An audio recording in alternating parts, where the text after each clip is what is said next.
We're particularly concerned with the persons responsible announcements, because what that means is that you can have a beginning teacher being the person responsible for up to 50 children and a large staff, and they're responsible for the program as well as for health and safety.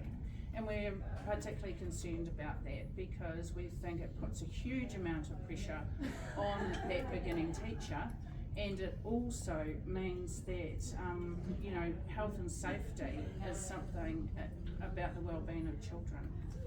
What about this argument that some rural schools can't find teachers with that C1, C2 qualification to be that person, and this would allow them to? Do you buy that argument? No, I don't, because I think that you don't loosen a regulation that ensures the safety of children for a very small number of centres and services that may be challenged in some rural areas.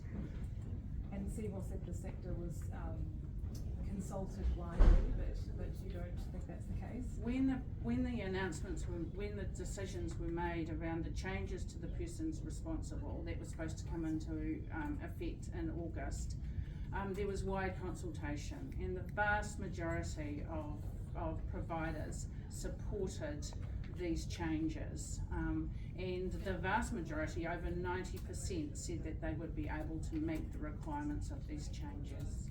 What is the biggest barrier for ECE at the moment, and why do you see it that it's so expensive for a lot of parents to send their children to early childhood? I think we have a crazy funding system, and we haven't worked out whether we consider early childhood education a business or a public good.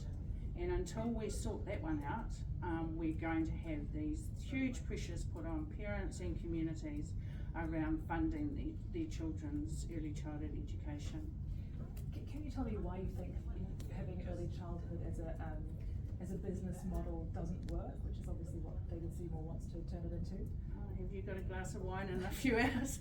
As a business model doesn't work because it privileges the focus of profit, of increasing capital gain, of building a business rather than building a service for children, an early childhood service. And so the emphasis is different, and therefore the pressure will be placed on governments to loosen regulations that privilege private business owners. And this is an example, these latest announcements are an example of that.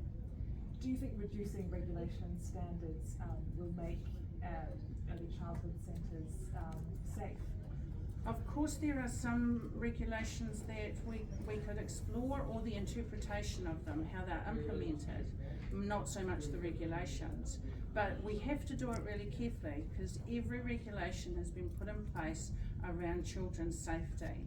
And so we have to do that really, really carefully, or we're going to create an unintended consequence, which will be children not being safe.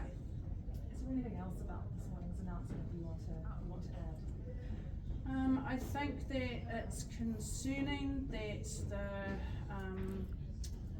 I think it's concerning that the minister is listening to.